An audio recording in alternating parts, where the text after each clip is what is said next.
Denle share, compartan esta transmisión para que más personas se informen. Como los chayoteros no se atreven, no les interesa o no les conviene, porque nos enlazamos en estos momentos en vivo y en directo vía Skype con Efraín Martínez Figueroa hasta nuestro México lindo y querido. Es estratega, analista político, para que nos dé su visión de los últimos temas. Y tenemos que empezar, si te parece, Efraín, buenos días, con esta nueva encuesta del Financiero que ubica a Andrés Manuel López Obrador ya por arriba del 40%, casi 20 puntos. De acuerdo a esta última encuesta del Financiero, casi 20 puntos por encima de Ricardo Anaya y de José Antonio Meade. 20 puntos en la intención del voto. Insisto, de acuerdo a esta nueva encuesta del periódico El Financiero. ¿Cómo estás, Efraín? Buenos días. Buenos días, Vicente, Toño, Ricardo, a todos los paisanos por allá en Estados Unidos y a todo el auditorio de tu programa. Vicente, efectivamente, tú lo acabas de comentar. Se han publicado una serie de encuestas en los últimos días. Andrés Manuel está por arriba del 40%. Incluso leía en estos días también una encuesta que publicaron ahí en el medio La Silla Rota, que es una encuesta que también aplicó otra casa encuestadora que es Consulta Mitofsky, y donde no solamente le da está arriba del 40, pero casi llegando al 50, con el 49.5% de la preferencia electoral, y con una intención del voto de la ciudadanía de ir por el voto masivo, es decir, votar por todas las fórmulas, con un 58.7% que arroja de resultados esta encuesta. Habla de que votarían por la fórmula, por toda la fórmula que tiene que ver con el partido, de cualquier partido político, sea presidente de la República, senadores, diputados federales, diputados locales, presidentes municipales. Es decir, hay una tendencia de voto masivo, lo que popularmente se conoce voto masivo. Ahí puedes encontrar también, porque está reflejando ahí una gráfica en la pantalla, pero esto tiene que ver con otro tema que hemos olvidado, y que no lo he escuchado hasta este momento con todos los candidatos a la presidencia de la República. ¿Qué es lo que se va a hacer con el combate a la pobreza? Porque ahí las cifras son alarmantes. Tenemos alrededor de 53.4 millones de personas que se encuentran en pobreza. Ahí están también los datos de pobreza extrema, aunque la pobreza extrema se ha reducido, dos dígitos, bueno, un dígito, ahí aparece 2% aproximadamente. Aún así, desde el 2008 nos encontramos estancados en lo que tiene que ver con la política de desarrollo social, que es la que está enfocada al combate de la pobreza y pobreza extrema. Es un tema que lo pongo sobre la mesa, mi estimado Vicente, porque yo creo que es un tema importantísimo, como es el combate a la corrupción e impunidad, como lo es el tema de inseguridad. Para mí, estos son tres temas básicos. Incluso agregamos el otro tema que tiene que ver con las oportunidades, con el empleo, con los mejores salarios, que son, yo creo, que los cuatro ejes centrales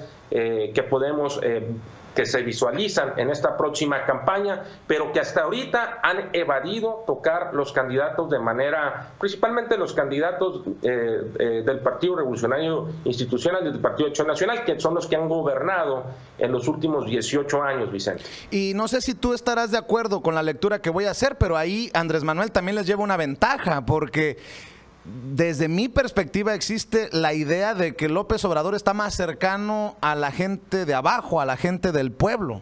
¿Estarás de acuerdo? Así es. Si hacemos un análisis, que ya lo hemos planteado aquí en tu programa en el 2006, pues Andrés Manuel López Obrador, el electorado de Andrés Manuel era básicamente, esencialmente, lo que popularmente decimos el pueblo, o la gente que tiene un nivel socioeconómico bajo, ¿sí? Hoy también tiene ese apoyo, pero ya platicamos que ha ido avanzando. En el 2012 ya se adhiere o se une la clase intelectual, y hoy ya este 2018 ya vemos una clase empresarial, una clase media, ya vemos una clase alta que está apoyando a Andrés Manuel López Obrador. Y hablábamos en otros estudios de opinión cómo el nivel de grado de escolaridad más alto están inclinados hacia la preferencia de Andrés Manuel López Obrador, Vicente. Y la verdad a mí me da risa eso cuando hablan del grado de escolaridad y de quién apoya a López Obrador, si es la gente iletrada, analfabeta, inculta. Vamos a ser sinceros, en México pues no tenemos un país de doctores y de abogados. Tenemos un país de gente trabajadora, de gente humilde, de gente, millones que no tuvieron la oportunidad siquiera de ir a la universidad, ya no digo a la universidad, a la preparatoria, Efraín. Por eso a mí me da risa cuando nos desgarramos intentando desmenuzar quién es el que apoya a López Obrador. Pues si apoya a López Obrador verdaderamente el pueblo, pues ya ganó las elecciones, así lo entiendo. Lo importante aquí es el análisis siguiente. Concuerdo contigo en torno a esa óptica, pero también hay que darle otra perspectiva a ello. Y quiero enfocarme a que ese segmento de población de grado de escolaridad alto no estaba con Andrés Manuel López Obrador en otras elecciones. Hoy lo están. A eso es el punto de referencia. Es a donde queremos llegar.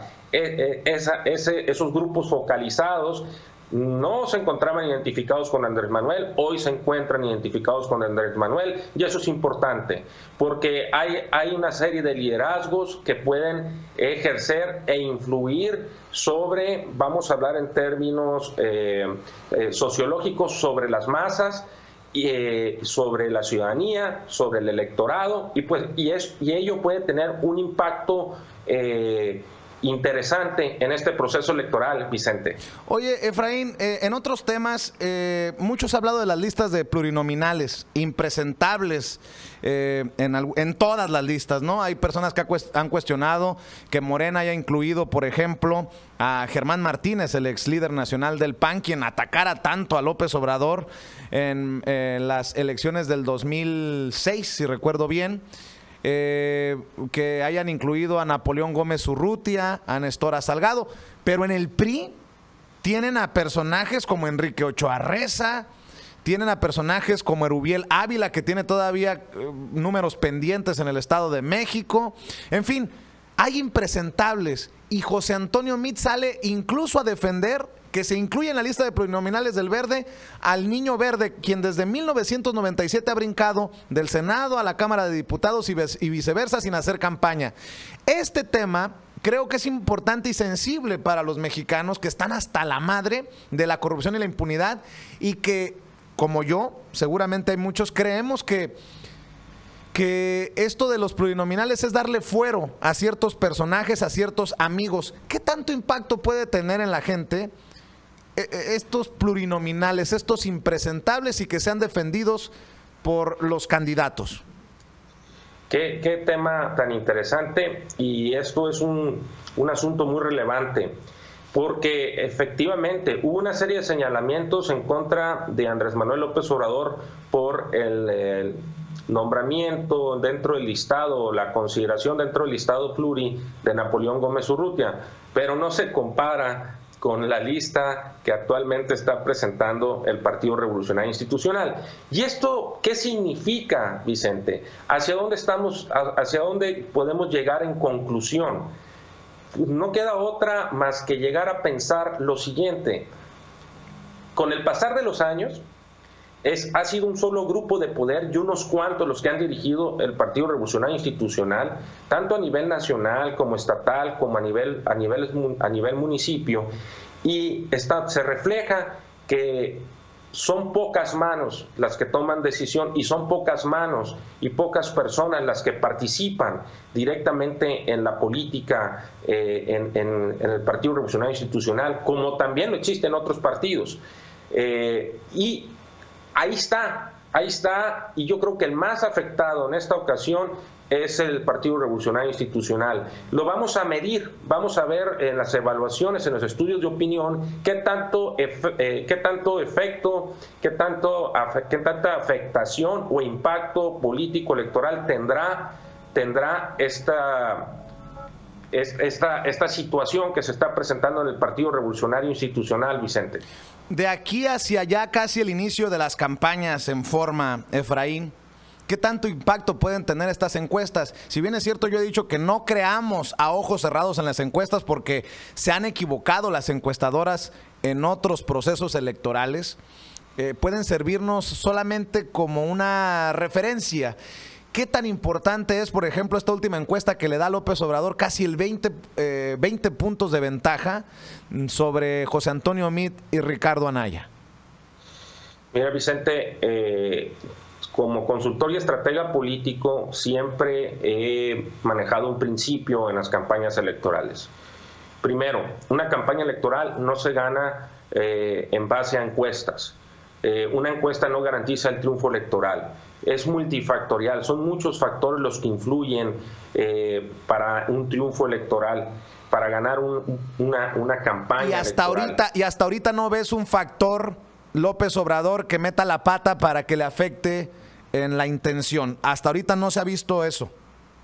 Incluso cuando ha tenido algún desacierto en los últimos 2 meses, no ha tenido una tendencia a la baja, sino todo lo contrario, ha ido subiendo Andrés Manuel López Obrador. Y yo siempre te lo he comentado en tu programa, esto se traduce en un gran hartazgo social. Esto ya no solamente es una identidad electoral con Andrés Manuel López Obrador, sino es una aspiración de cambio en México. Y eso se traduce también en un movimiento o un fenómeno político-social que se está gestando a lo largo y ancho del país con los diversos sectores de la sociedad, y por eso vemos una desbandada de los distintos partidos políticos, miembros de partidos políticos que hoy se integran al partido Morena, a este proyecto de Andrés Manuel López Obrador.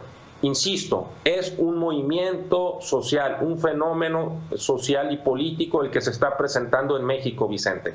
Y para cerrar con los números, con los números que nos mandabas del Universal sobre la pobreza, Efraín, me corrige si estoy equivocado, estos niveles de pobreza, estos millones, estos porcentajes que nos mandas de pobreza, los estados más pobres, Chiapas, Oaxaca, Guerrero, Veracruz, Puebla. Por eso creo que Andrés Manuel López Obrador va en caballo de Hacienda rumbo al 1 de julio, porque ahí, en donde tiene también más fuerza el movimiento Morena, los movimientos de Andrés Manuel López Obrador en el sureste mexicano, es donde está la gente más jodida y que no ha visto las bondades tan cacareadas de los gobiernos de Fox, de Calderón y de Peña Nieto, solo por poner los últimos 3 ejemplos. Así es, Vicente. Si tú hacemos un análisis geopolítico electoral de las distintas zonas del país, nos vamos a encontrar con lo que tú acabas de comentar. Chiapas, Oaxaca, Guerrero, Veracruz y Puebla son demarcaciones territoriales, son entidades federativas donde el posicionamiento y la preferencia electoral de Andrés Manuel López Obrador es alta. Es parte del sur mexicano, y encontramos ahí, bueno, Puebla, zona ya muy cercana al centro de la Ciudad de México, pero sin embargo es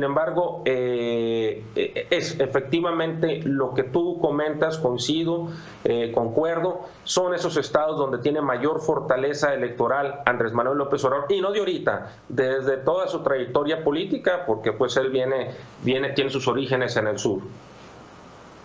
Efraín, nada más preguntarte qué ves de aquí al inicio oficial de las campañas, porque a Andrés Manuel López Obrador parece haberle funcionado la estrategia de no debatir en este proceso de intercampañas con sus rivales, porque no ha visto mermada su aceptación, su aprobación entre los mexicanos. ¿De aquí para dónde? Mira, Vicente, efectivamente, la estrategia de no debatir en intercampañas ha tenido un resultado positivo. Ahora ya el 30 de marzo inician las campañas y lo hemos comentado, ya entraremos en una nueva fase, en una etapa ya de campaña electoral, donde veremos lo que ya hemos analizado, hemos difundido aquí en tu programa, pues veremos ya las estrategias ofensivas, defensivas, veremos las propuestas generales y propuestas concretas.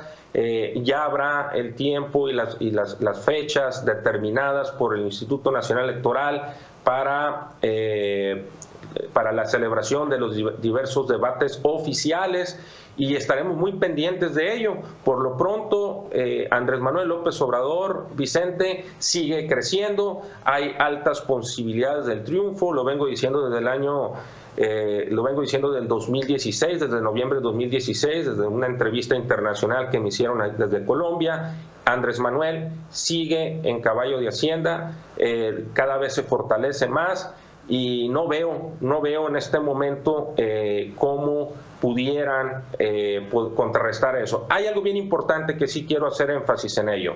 Puedes estar muy bien posicionado en una encuesta, en las preferencias electorales, pero si tú no tienes estructura electoral de defensa al voto, esa es una debilidad muy grande que te puede llevar en un momento dado a una derrota electoral en la mesa, ¿sí? Porque es ahí donde se dan ese tipo de transacciones oscuras que ciertos partidos conocen de A a la Z, Vicente. Así es, mi querido Efraín, pues estaremos platicando la próxima semana, o antes, si lo amerita la noticia, aquí en Sin Censura, más de tu visión como estratega y analista político sobre los temas importantes en nuestro país, a ambos lados de la frontera. Te mando un abrazo, paisano, y que estés bien.